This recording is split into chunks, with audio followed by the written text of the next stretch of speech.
الحمد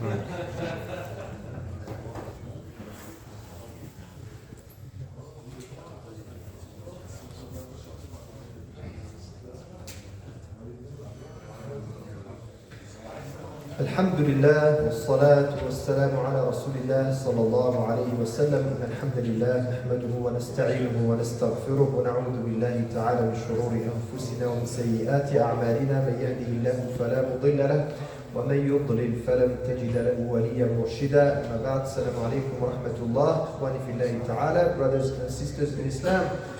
Today we have another hadith about al-Iman, about our faith, and this is hadith narrated by Imam Bukhari and Imam Muslim alayhima rahmatullah. This is the hadith of Abu Hurairah radiyallahu anhu, and this hadith is about the Qur'an and about the miracles of the prophets, mu'jizatul anbiya alayhim salatu wassalam. So قال النبي صلى الله عليه وسلم, our Prophet صلى الله عليه وسلم said, ما من الأنبياء نبي إلا أعطي من الآيات ما مثله آمن عليه البشر.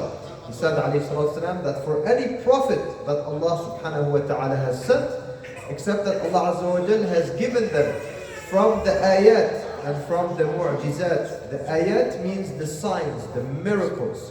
So the word ayah, we know the ayah, which is the ayah of the Qur'an, verse of the Qur'an, ayah, the book of Allah subhanahu wa ta'ala. But also generally speaking, the ayah, we find this a lot in the Qur'an. وَكَأَيٍّ مِّنْ آيَةٍ فِي السَّمَاوَاتِ وَالْأَرْضِ يَمُرُّونَ عَلَيْهَا وَهُمْ عَنْهَا مُعْرِضُونَ. The ayah means also a sign from Allah subhanahu wa ta'ala. A sign can be something that we see. Ayah تدل على عظمة الله عز وجل, a sign that proves the greatness of Allah subhanahu wa ta'ala. Also it can be a sign in the sense of a miracle, like here in this hadith. So he says alayhi salatu wasalam that every prophet that Allah subhanahu wa ta'ala sent, he was given what? Ayat. He was given miracles, signs. What was the reason, the purpose behind them? He says alayhi salatu wasalam, مَا مِثْلُهُ آمَنَ عَلَيْهِ الْبَشَرِ. Miracles that were enough for bashar, for human beings to believe in that prophet. Because think about it, if it was just up to anyone, just to come to people and say, I'm a prophet of Allah, prophet of God, follow me, then how can we distinguish between the true prophet and the one who's a false prophet? So Allah subhanahu wa ta'ala, when He sends the anbiya, prophets alayhim salam, Allah ta'ala gives them miracles, mu'jizat, that prove that they are anbiya of Allah subhanahu wa ta'ala. We call this a mu'jizat. And generally speaking, the ulama, they say mu'jizat are for the prophets. They are for prophets. Whatever is not for a prophet, something that's, out of the ordinary, something that's supernatural, if it was not given to a prophet, it was just given to a believer, we call this what? A karama. Barakallahu. So we have mu'jizat, we have karamat. We have to distinguish between the mu'jizat, which are for the prophets, anbiya, and then karamat. Usually the ulama, they say karamatu al-awliya, karama for wali. Of course, a karama, it's almost like a miracle, but not to that level. So a karama, usually, it's something that Allah Ta'ala gives to one of His servants. It can be just for their own personal goodness, not to prove anything. Sometimes, yes, it's to prove. We have the story of, what's his name? Durayj al-Abid. So he was from the Salihin, and he was accused wrongfully of zina, iyadha billah. So Allah Ta'ala gave him a karama. Allah Ta'ala actually made the baby speak. Baby talked in defense of Durayj al-Abid. The hadith is in the Sahih. So this was a karama given by Allah Ta'ala to defend, to prove that he was innocent. But karama is not necessarily always to prove that someone is upon the haqq, upon the truth. It can be tathbeet from Allah subhanahu wa ta'ala, help from Allah Azza wa Jal for someone to give them firmer iman, stronger iman. And the ulama, they say أعظم الكرامات تقوى الله سبحانه وتعالى. أعظم الكرامات الإيمان والاستقامة. أعظم الكرامة الإيمان والاستقامة. The greatest karama that Allah Ta'ala gives to one of His servants is not to walk, in the clouds, over the clouds. The greatest karama is if Allah Ta'ala gives someone iman, faith, as well as istiqamah, to be on the right path, to be on the straight path, to have taqwa of Allah subhanahu wa ta'ala. So he says, alayhi salatu wasalam, وَإِنَّمَا كَانَ الَّذِي أُوتِيتُ وَحْيًا أَوْحَاهُ اللَّهُ إِلَيَّ. As for me, the main sign, the main miracle that Allah Ta'ala has given me, to give it to Rasulullah Sallallahu Alaihi Wasallam, was a wahi, a revelation that Allah Ta'ala gave me, meaning Al-Qur'an Al-Kareem. So the karama of Rasul, the mu'jiza, sorry, for Rasulullah, his miracle was very special. So that's why he said, alayhi salatu wasalam, فَأَرْجُو أَنِّي أَكْثَرُهُ تَابِعًا يَوْمَ الْقِيَامَةِ. So that's why I am truly hoping that I will be the prophet with the biggest, largest number of followers on the day of judgment, Yawm al-Qiyamah. Why? The ulama, they say because most of the other prophets, the mu'jizat they were given, the miracles they were given, they were only available to those who lived with them. Man عاصرهم, man لقيهم, the ones who saw those mu'jizat, those miracles in front of their eyes. So today we know the mu'jizah of Musa alayhi salam. He had many mu'jizat, many miracles. One of them is with the asa, with his cane. He was able to split the ocean open by the will of Allah subhanahu wa ta'ala. We believe in it because it's in the Qur'an. That's why we believe in it. But we are not able to see it. We don't have access to it. If it was not through the Qur'an, we have no idea to verify if this was really given to Musa alayhi salam or not. We only believe in it because it's in the Qur'an. So the miracle itself is not available anymore. The miracle of the Qur'an is available until the day of judgment, until the end of times. So that's why it is always there to prove that Muhammad, he is Rasulullah alayhi salatu wa salam, and that he came with the haqq alayhi salatu wa salam. So this is the hadith as narrated by Bukhari and Muslim. Now let's go a little bit more into the details. So Rasulullah alayhi salatu wa salam, did Rasulullah sallallahu alayhi wa sallam have other miracles except the Qur'an? Did he have other miracles? Other physical miracles, if we can call them so? Now, they are available in many hadith of the seerah, so hadith of the sunnah, and in his seerah alayhi salatu wasalam. So sometimes Rasulullah sallallahu alayhi wasallam, he would put his hand over the food and the food would grow. The food would be just food for a small number of people would be enough for like masses of people. They keep eating and it's not ending. So this is mu'jiz, it's not something normal. It's not something that Prophet ﷺ, he just did by the cause and effect, by the asbab. This was a mu'jiza from Allah subhanahu wa ta'ala. Rasulullah ﷺ, we know in the seerah that sometimes he said alayhi salatu that كان يعرف حجرا كان يسلم عليه بمكة. He knew a rock that used to say salam alaykum to Rasulullah ﷺ in Mecca. So many miracles like this that were given physical miracles. So Rasulullah ﷺ was given physical miracles just like Isa alayhi salam and Musa alayhi salam. But when he says alayhi salatu وَإِنَّمَا كَانَ الَّذِي أُوتِيتُهُ وَحْيًا, he's telling us that my biggest sign that Allah Ta'ala has given me, miracle, is the Qur'an. والرسول صلى الله عليه وسلم مع ذلك رجل أمي لا يعرف القراءة ولا الكتابة. Rasulullah صلى الله عليه وسلم, he was ummi, he was unable to read, unable to write. So already it is surprising for someone who is unable to read or to write to be known for a book, that this is his book and this is his amazing book. Rasulullah sallallahu alaihi wasallam, Allah Ta'ala prevented him from reading or from writing. كَانَ رَجُلًا أُمِّيًّا. What's the reason behind this? There are many reasons, many hikam. Of course, normally by default, it's a plus to know how to read and how to write. It's a plus. It's ni'mah from Allah Ta'ala. علمه الرحمن خلق الإنسان علمه البيان. The other surah. نون والقلم وما يسطرون. Allah Ta'ala is talking about the qalam, the writing here. So it's a ni'mah from Allah subhanahu wa ta'ala to know how to read and how to write. So why was Rasulullah sallallahu alaihi wasallam prevented from that? There are many reasons, some of them. First of all, so that people, they cannot accuse him that he learned this information because he was an avid reader. He was reading a lot. So nowadays, if you see someone, they know so much about history and about ideas and currents and ideologies and everything. First conclusion you will have in your mind, this person reads a lot. That's how it usually happens.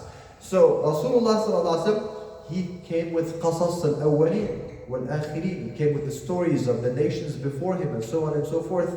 Where did he get all of that? The people of Mecca did not know all of this. ما كنت تعلمها أنت ولا قومك من قبل هذا فاصبر إن العاقبة للمتقين. People of Mecca, they did not have much knowledge about the history around the world and the history of the nations of the past and so on and so forth, except very few nations that were very close to them.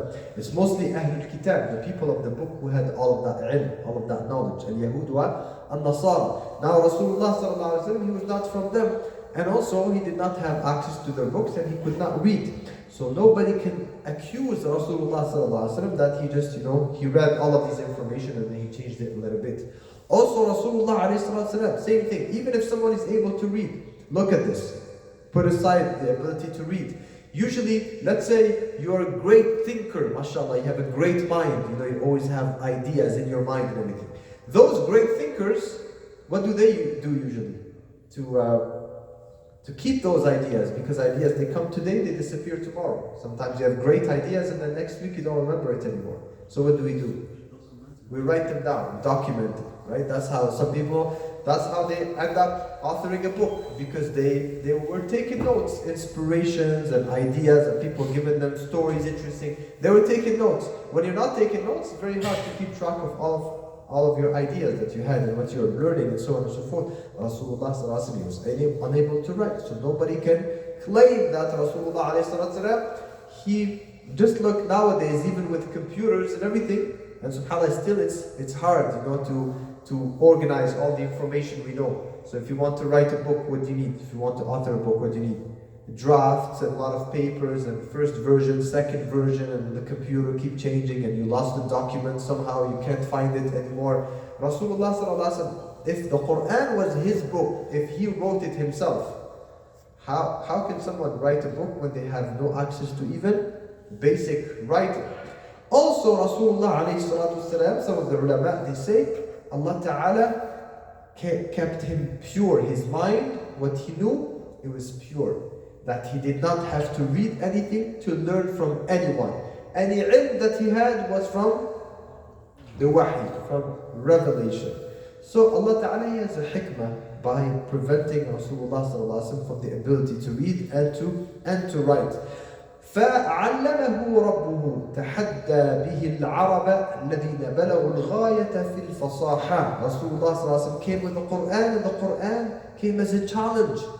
First of all, to the Arab who were around the Rasulullah sallallahu alaihi wasallam, who were the top in their eloquence. The Arab, their media, their strength, they did not have science, invention, none of that. What they had is lisan, language, speech. They were very eloquent.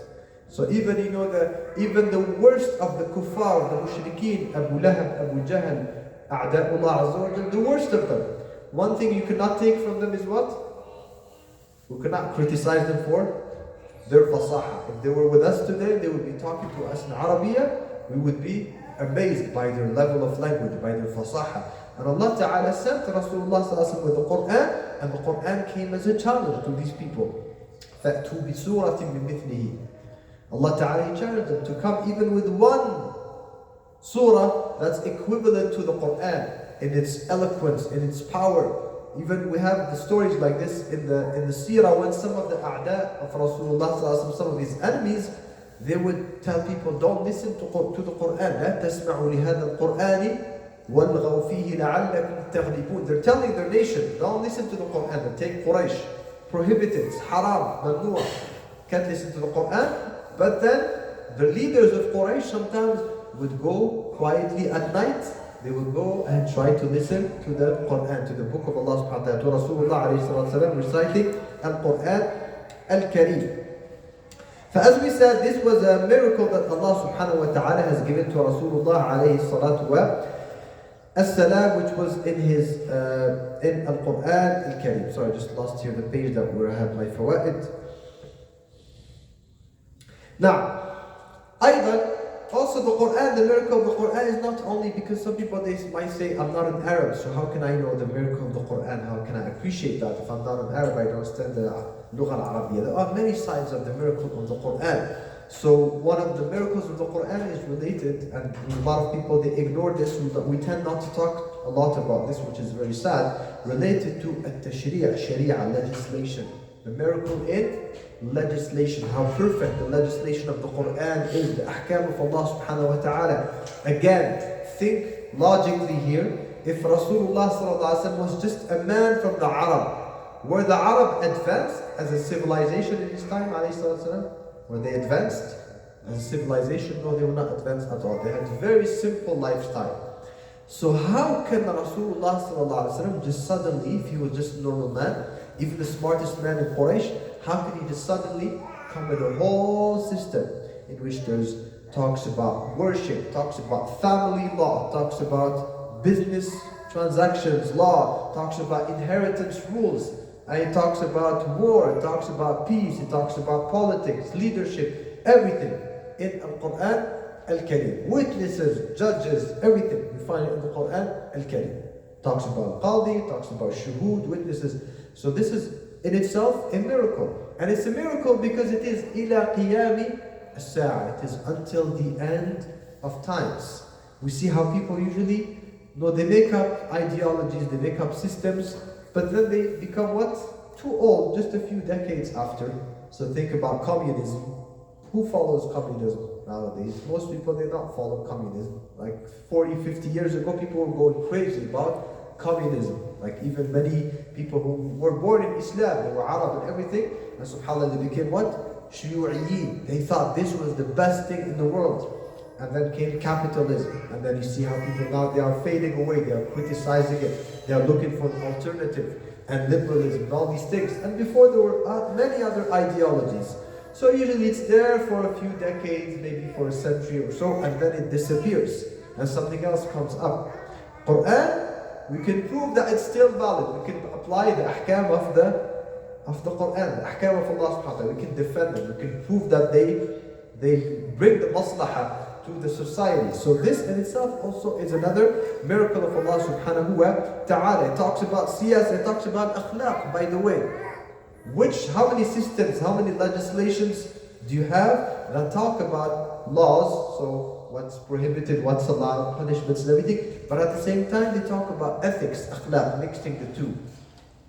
Like today, secularism, what does it have? Democracy, secularism. They have rules, they have systems to make rules, obligations, duties, rights, and how to punish you if you don't follow it and everything. But they don't have ethics system. They don't have an ethical system where they promote ethics. They teach you akhlaq. They don't have that. It's just figure out how to follow the system by yourself. In the Quran, we have also akhlaq. Talks about akhlaq. Talks about tazkiyat al-nufus, purifying the heart. So this in itself is a miracle. The message itself, the content itself. أيضا من إعلام نبوته عليه الصلاة والسلام. Another sign, another miracle actually of Rasulullah sallallahu alaihi wasallam is علمه بالكثير من الغيبيات. The fact that he knew about many things happening in the future. So in this hadith, Rasulullah sallallahu alaihi wasallam says, أرجو أن أكون أكثرهم تابعا يوم القيامة. I am hoping to be the one with the most followers on the day of judgment. Rasulullah alayhi wasallam, when he said this, where was Islam located? When he said these words, alayhi wasallam, who were the followers of Rasulullah sallallahu alaihi wasallam? So the people of Al-Hijaz, Mecca, Medina, so a very specific land, Ardul Jazira, very specific land. And Rasulullah sallallahu alaihi wasallam is saying, I'm hoping to be the prophet with the biggest number of followers on the day of judgment, Yawm al-Qiyamah. Did he see anything that we have today? Like, not just today, but the 14th centuries now. How many hundreds of millions of Muslims followed Rasulullah alayhi salatu wa as-salam? وَلَا يَزَالُونَ. It's every day, on a daily basis. Every moment there's somebody entering Islam. Every moment there's somebody entering Islam around the world. So Rasulullah alayhi salatu, how can he know this if this was not a wahi from Allah subhanahu wa ta'ala? Again, think about the other scenario. If Rasulullah was just a normal man, he was not a prophet, and you go back to his time, he doesn't know what's going to happen after him. If he was the most hopeful person, he would have said what? I will become the emperor of the Arabs, for example. That's very high already. If he was just a normal man, he would have said to people, my way is working so well, we are going to control the Arabs. We are going to control this land, my family, whatever. How can he know, alayhi salatu wasalam, that he will have the most followers around the world, alayhi salatu wasalam? والذي نفسي بيده لأرجو إني لأرجو أن تكونوا نصف أهل الجنة. He said, alayhi salatu wasalam, I am hoping that you, meaning the ummah of his ummah of Rasulullah sallallahu alaihi wasallam, will be half of the people of Jannah. Half of the people of Jannah will be the ummah of Rasulullah sallallahu alaihi wasallam. So much more followers than the followers of Musa and Isa, Ibrahim alayhim salatu wa salam ajma'in. وإلا نعم. Let's talk a little bit about, again, let's go back to the miracles of the prophets, generally speaking. How did prophets prove that they were messengers of Allah subhanahu wa ta'ala? فهؤلاء من الأنبياء الله تعالى آتاهم الكثير من الآيات البينات. Number one, منها ما يرجع إلى سيرتهم قبل الرسالة. Their life before prophethood, before they became messengers. So you will not find a prophet that was a bad person before becoming a prophet. So you find this a lot of Dajjalun, the people who claim to be initiators of a new religion, or the fake Mudda'u and Nubuwa and everything. You will find that before they were criminals, they were gangsters, and then one day they just act up and they say, now I have received inspiration, revelation from heaven. All the prophets and messengers, they were known to their people, to their nation, as the most honest, the most just, the most respectful people before even receiving al-Wahi. And we know it that Rasulullah sallallahu alaihi wasallam, nobody from the Arab, nobody from his enemies, from the Mushrikeen, they're coming to him and say, you were a bad person before, now you claim to be a prophet. They used to call him as-Sadiq al-Amin alayhi salatu wa salam. And subhanAllah, one of the most surprising things you find in the seerah, we all know this story probably, but when Rasulullah alayhi salatu wa salam, he wanted to do hijrah, he wanted to make hijrah to Medina. So we know the story of the hijrah. Now he's fleeing his enemies, he wants to run away from his enemies, him and Abu Bakr and the rest of the believers, because these are the mushrikeen, a'da'ullah azza wa jal, they are oppressing the Muslims.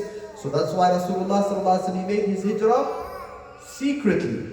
But one challenging thing that Rasulullah sallallahu alaihi wasallam had to take care of was what? The deposits, the amanat that his enemies, they left with him. They would trust him. Like today people, they trust the bank, they leave their goods at the bank. People, they used to leave their goods with Rasulullah sallallahu alaihi wasallam, including many of the mushrikeen. So imagine Rasulullah sallallahu alaihi wasallam, they are his enemies, they hate him, they oppress his followers, and at the same time they leave their goods with him alayhi salatu wasalam, and he had to find a way how to have someone who will give the amanat back to their people after he makes hijrah alayhi salatu wasalam. Also ما يرجع إلى ثباتهم وقوتهم في مقام تبليغ الرسالة مع قلة المعين وكثرة المعارض.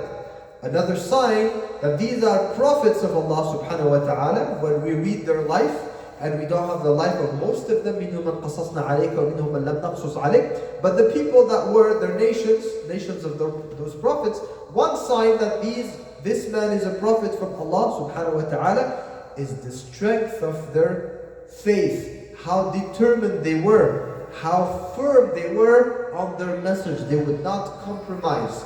They were patient even when they had very few followers and so many enemies. We know the story of Nuh alayhi as-salam, 950 years لَبِثَ فِي قَوْمِهِ يَدْعُوهُمْ, inviting them to Islam. How many people followed Nuh alayhi salam? Half of them, 1/10, very few. مَا آمَنَ مَعَهُ إِلَّا قَلِيلٌ, very small group of people. And they made fun of Nuh alayhi salam, the leaders, they were mocking him, they were insulting him, everything. Imagine somebody taking this nonsense for 950 years. Who would have the determination for this? Who would have?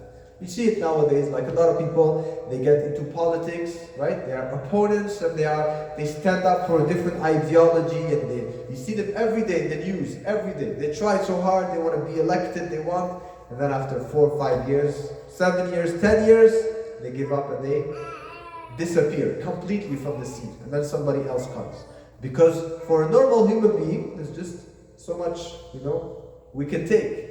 How much determination can you have when not many people are following you? When your thing is not working, you don't see any material result in front of you. So for a normal person, we will give up. But these were Anbiya of Allah subhanahu wa ta'ala. That's why they had thabat. They were firm until the very end. So this in itself, is a sign that they are prophets of Allah subhanahu wa ta'ala. ومنها أيضا ما شُهِدَ من آثار شريعتهم في صلاح من اهتدى بها من الأمم. Also the effects of, what were the effects that the prophets they left on their nations? Let me give you one example. Maybe a lot of people, again, they don't see this, they don't notice this. But if we talk about the West, even the West has become secular, it has left religion and everything.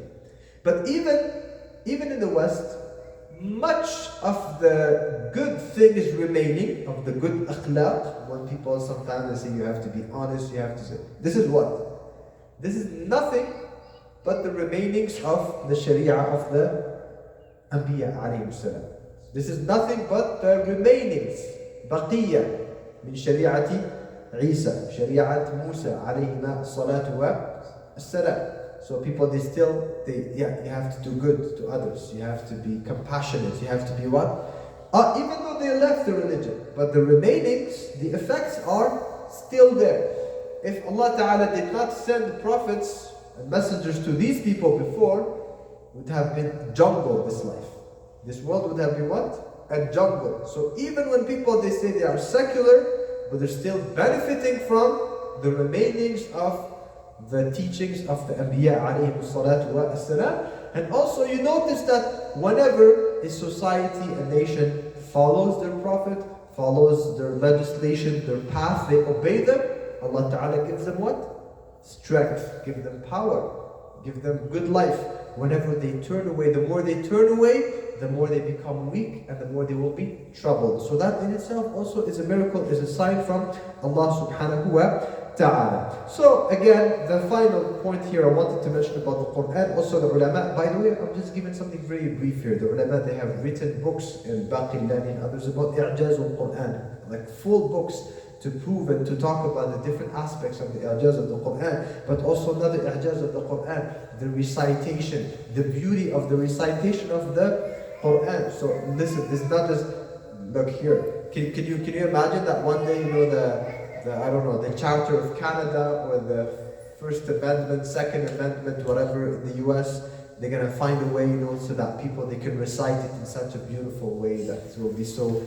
No, it's just words on a paper. You just read them, you understand them, that's it. So Allah Ta'ala, how He revealed this Qur'an, there's tajweed, there's ahkam of tajweed, there's a way of reciting the Qur'an. When you recite it, you see how beautiful it is to the hearing.